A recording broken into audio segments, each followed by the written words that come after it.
El derecho a la educación, como ustedes saben, enfrenta limitaciones importantes en prácticamente todos los ámbitos, comenzando con un mal financiamiento hasta llegar a la ausencia de políticas públicas que permitan desarrollarla.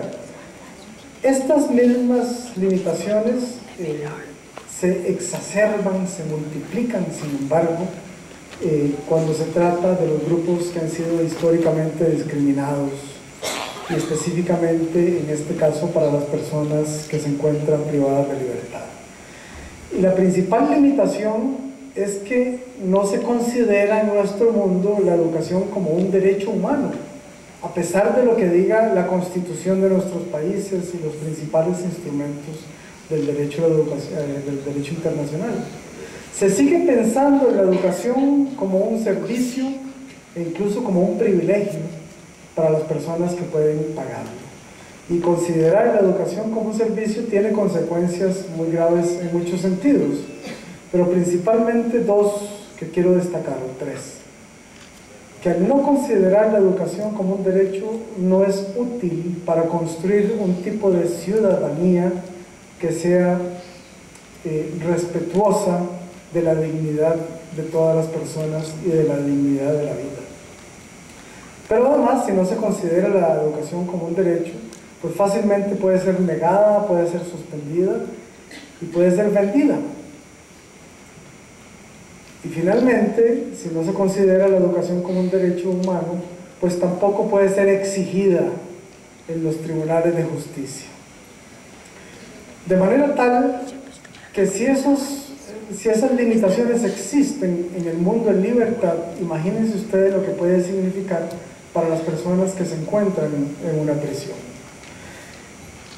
Y eso que la educación ni siquiera se limita al tema del acceso, porque lamentablemente se nos viene diciendo que el derecho a la educación se realiza cuando las personas tienen la posibilidad de asistir a un centro educativo o de beneficiarse de un programa educativo.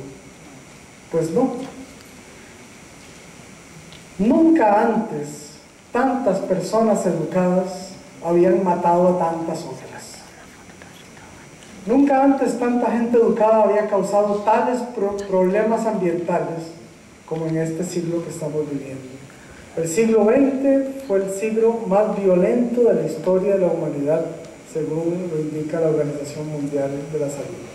Es decir, que la pregunta de ¿para qué sirve la educación? Está en el centro de atención de los temas que nos ocupan hoy en día en torno al derecho a la educación.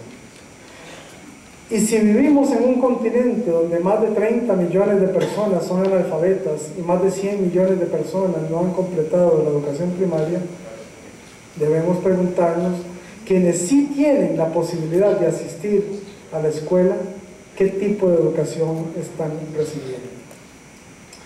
Las personas que viven en prisión de alguna manera sintetizan o condensan los principales problemas de exclusión que vivimos en el día de hoy.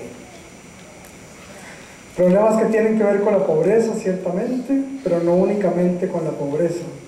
Y problemas que nos indican que la pobreza ciertamente tiene una incidencia en la criminalidad moderna, pero que la criminalidad no se limita al tema de la pobreza. Pero no es esta una presentación sobre criminología, así es que vamos a continuar con algunas observaciones del informe que estamos presentando al Consejo de Derechos Humanos. La educación en las prisiones, pese a toda la retórica legal que se consigna, es generalmente entendida como una herramienta para el cambio. Es decir, se sigue diciendo que una persona que reciba educación en las cárceles será una persona que no va a delinquir nuevamente, es decir, que la educación es una respuesta a la reincidencia, que la educación es una respuesta a favor de la reintegración social, que la educación contribuye al empleo. Quizás esto pueda ser cierto, pero debemos combatir, sin embargo, la tendencia utilitarista que nos hace pensar que la educación sirve para muchas cosas menos para dignificar la construcción de un conocimiento que nos permita vivir en paz. Y este utilitarismo es sumamente grave. Y voy a ponerle algunos ejemplos.